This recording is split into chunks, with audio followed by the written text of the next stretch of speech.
Okay, hello. So first I'm going to start and dive into the Libertarian Manifesto, which I did a lot of highlighting on, FYI. So I'm kind of excited to share some of my own takeaways from this as well, because I did find it actually really entertaining to read. I thought there was a lot of satire in there. And just to be frank, I feel like it was kind of a lot of what I think sometimes. Maybe that makes me a jerk in certain ways.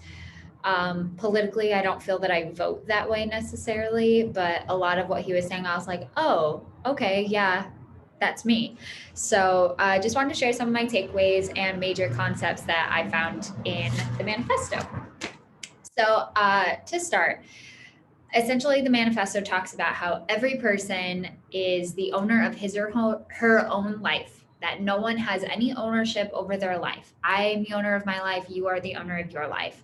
And libertarians are really big on you live your life, like you do you, I do me, and as long as I'm not infringing on your rights or harming you, taking away from your thing you got going on, then we're good, right? So the first concept that I thought was really interesting was actually that no one else is anyone's slave or master.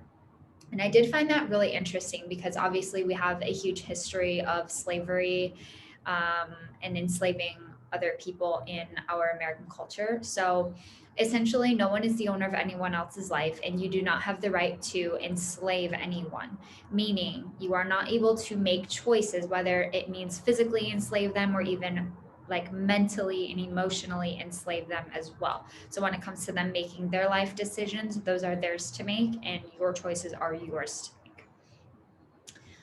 The second concept that I also thought was really interesting was when he said, other men's lives are not yours to dispose of. And this for me actually got a little dark when he did talk about the idea of moral cannibalism. And so to me, um, I felt like a lot of reciprocity. Like when I was kind of going through this, I actually wrote down and circled reciprocity right there. And I felt like he kept saying, well, like, if you can do this to me, then I can do that to you. And if you can do that or if I can do that to you, then you should be able to do it to me. So the idea behind moral cannibalism, what I felt was so cannibalism, feeding on the flesh, like literally feeding on the flesh of your own species is what cannibalism is. So moral cannibalism, being able to feed on the morality, the decisions, the humanity of other people, to me is what moral cannibalism was. And to literally like devour, that's actually the word that I wrote down, to be able to devour someone's decisions is actually a really kind of messed up thing to think about. He did make a quote that I really loved in here. And he said, in regards to his pet projects, if I have the right to milk him, why doesn't he have the right to milk me? So, again, that law of reciprocity. And I wanted to read actually one of my favorite quotes in here. And it kind of reminded me of The Giver. He talked a little bit about a utopian society, but he said, do you want to have free healthcare at the expense of other people, whether they wish to provide it or not? Very interesting. But would this require them to work longer for you, whether they want to or not? And other men's lives are not yours to dispose of. So, again, that moral cannibalism, forcing other people to work for you and make those decisions outside of their own life, whether they want to or not, I feel like is a really big hot topic right now. And not to say that like people are cannibals in that way or moral cannibalists in that way, but I'll be really honest, especially in California, I love the idea is there's no such thing as a free lunch. I feel like everybody out here, I know you and I have talked a little bit about how I feel about California, and a lot of what they're saying is not wrong, but a lot of what they're saying is also not right either. So the next thing I kind of wanted to go into was that right to property, which this is like so big for libertarians. This is like the one of the biggest takeaways in my opinion. So not just your real estate, your car, your clothing, it's your possessions, your right to be able to own things, to work for things, to acquire them, the right to work and obtain them non-coercively, so to do that willingly. And to have that assurance, this is what really stuck out to me, the assurance that you have worked to earn it and that it will still be there, still be yours. The government can't confiscate it and take it away when you need or wish to use it, and that it will be there for you when you are too old to work.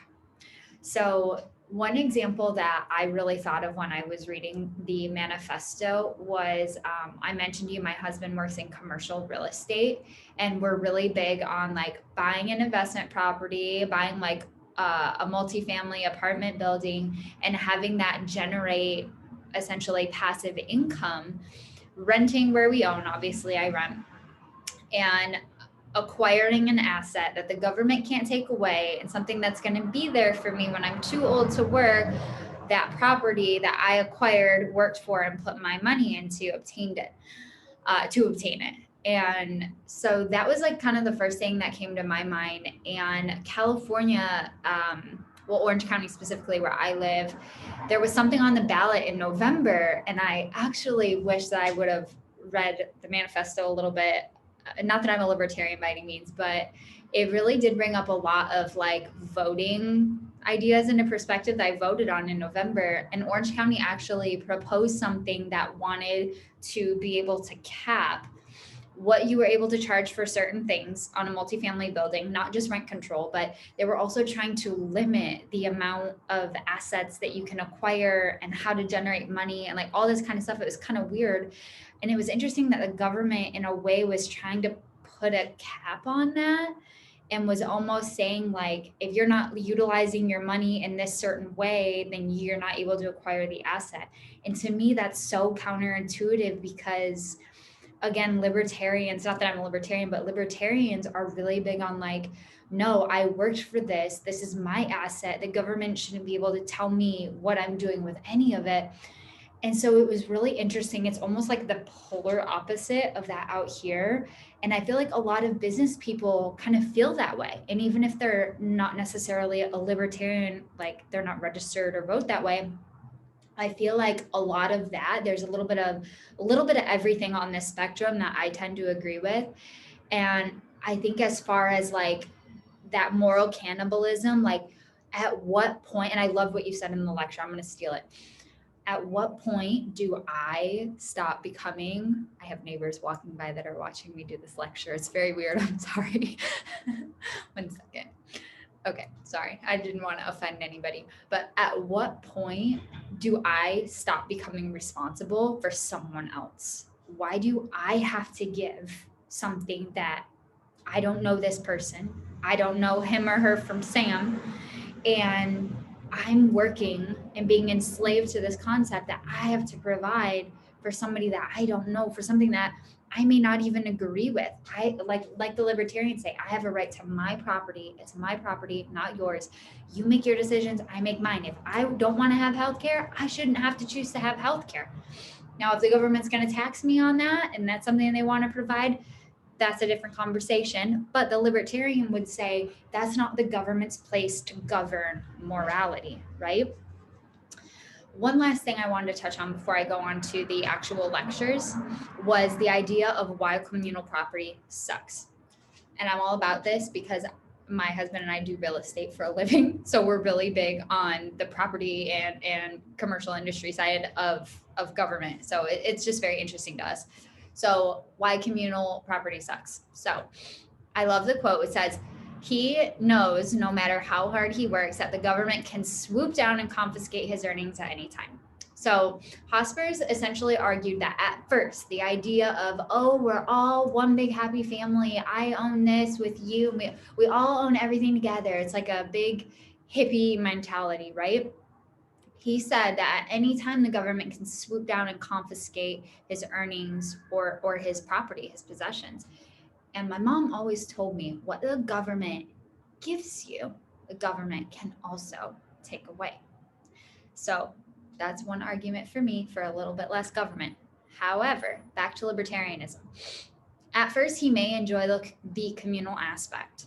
Then he talked about how, if we fast forward a little bit, the idea behind workhorses and freeloaders. And this is kind of what I want to cap this with. So the idea of a workhorse, pulling all of the weight for the team, right? And then there's going to be those freeloaders who are like, oh yeah, like you go out there, you work, like I don't really have to worry about my bills or my rent because we all are responsible. And then you're gonna have those people who are the freeloaders. And I have actually lived this situation. And again, this is kind of what I want to cap the conversation with. I have actually had a situation, and I worked in a restaurant for 11 years, actually up until COVID happened, and then I finally left the industry. But I worked at an amazing restaurant in LA, and great money, pretty famous, well-known chef, and I worked my ass off to get to that point in my career where I could work at that restaurant in LA. And so I moved out from Michigan, moved there. Well, they told me that everyone's a pool house. And they're like, almost every restaurant out here is a pool house. And I was like, okay, well, that's weird. In Michigan, we don't have that. I don't even know if they have that in Chicago. I think maybe they do in some places, but it's definitely a more progressive way to think. And it's, well, everybody makes the same amount of money. So in theory, my conservative self, I was like, well, wait a minute. Why am I going to go work my ass off and pull the weight for the team? Because that's the kind of worker that I am, the kind of person that I am.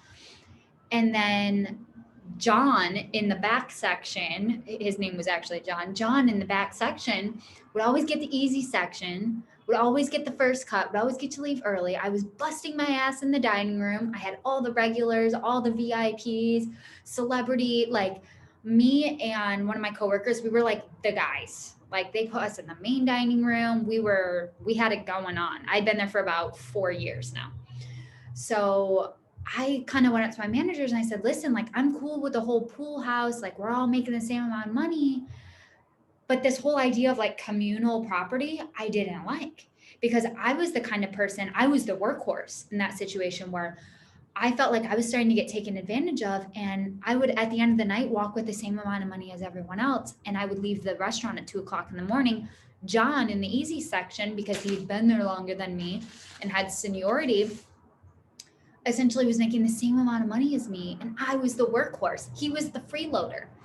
Fast forward, that guy ended up getting fired. But I loved the idea that Hospers talked about why communal property sucks. And that was just one example as to why I agree with it.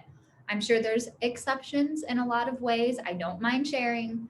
But to wrap it up, a libertarian would say communal property sucks. What's mine is mine. What's yours is yours. My mind is my mind. My rights are my mind. Your rights are your mind. You should never enslave or force anybody. Do not be a moral cannibalist. That's a big no-no, very frowned upon, not a good thing to do. And then rounding it all off, overall, libertarians are very much hands-off. Government does not govern my morality. Stay out of my lane. You stay in your lane, I'll stay in my lane. And that's kind of the way that it is. I do feel that they get a rap of being a little harsh, of being kind of insensitive and kind of like assholes. But there's a part of it that I actually respect a little bit and a little bit that I agree with. So those are my thoughts as far as the manifesto goes. I really enjoyed it. I thought it was kind of funny. I don't know if it was meant to be funny, but I thought it was kind of humorous. And in the next video for you, I'm going to discuss my responses to the lectures.